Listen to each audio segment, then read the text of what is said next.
একটা দাবি আমার বিরুদ্ধে নাই, 17 দাবি। আপনারা এটা পড়ে দেখেন যে কোনো একজন। আমরা আগামী সপ্তাহের মধ্যেই প্রতিবেদন উপস্থাপন করব। সাম্প্রতিক চট্টগ্রাম ওয়াসার এমডির পদত্যাগের দাবিতে মানববন্ধন করে নাগরিক সমাজ।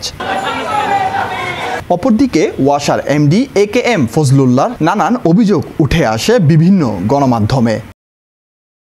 এইসব অভিযোগের প্রেক্ষিতে আজ চট্টগ্রাম ওয়াসায় পরিদর্শনে আসেন স্থানীয় সরকার বিভাগের মহাপরিচালক মোহাম্মদ মাহমুদুল হাসান। তিনি বলেন, সুস্থ তদন্তের মাধ্যমে 1 সপ্তাহের মধ্যে তদন্ত রিপোর্ট প্রদান করবেন। চট্টগ্রাম ওয়াসার কার্যক্রমের উপরে কিছু অনিয়মের অভিযোগ এবং কিছু অদক্ষতার অভিযোগ উত্থাপিত হওয়ায় এই বিষয়ে সরকার একটা তদন্ত পরিচালনা করার জন্য সিদ্ধান্ত নিয়েছে এবং সরকার একটা তদন্ত কমিটি গঠন করেছে। আমরা তদন্ত কমিটি এখানে এসেছি আজকে তদন্ত করার জন্য।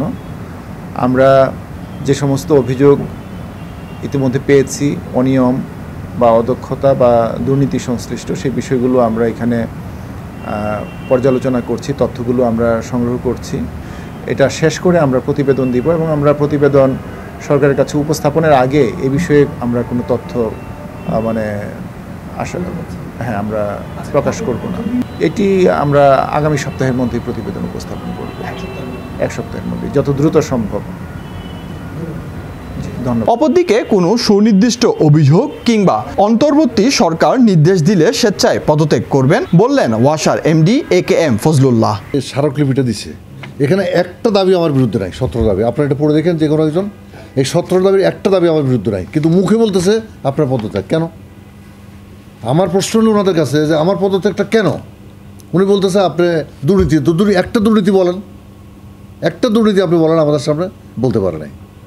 তার আমি অন্যায় কী করছি বলেন, কিছু বলতে পারে নাই, শুধু বলে আপনি পদত্যাগ। এখন এইটা তো আমি ওনার কথা তো এখানে আসি নাই, আমি আসছি সরকারের কথায়। সরকার আমাকে এখানে চাকরি দিছে, বসছি, এবং সরকার যখন আমাকে বলবে আমি চলে যাবো। আর এছাড়া আমার যাওয়ার নিয়ম আছে। আমার লগে বোর্ডের সঙ্গে কন্ট্রাক্ট হলো 1 মাসের নোটিশ, আইদার সাইড। হয় বোর্ড আমাকে 1 মাসের নোটিশ দিবে, আর না আমি বোর্ডকে 1 মাসের নোটিশ দিয়ে চলে যাবো। এটা হলো আমার পদত্যাগের নিয়ম। আমি এখন বলছি সরকার তত্ত্বে এখানে তদন্তের জন্য লোক আসছে, ওনারা তদন্ত করুক। তদন্ত করে ওনারা বলে আমার দোষ আছে, যদি বলে আপনি রিজাইন করেন আমি চলে যাবো। আমি যে কোনো সময় রিজাইন দিয়ে চলে যাবো 1 মাসের নোটিশ দিয়ে। ইসা মোহাম্মদ, বাংলাধারা, চট্টগ্রাম।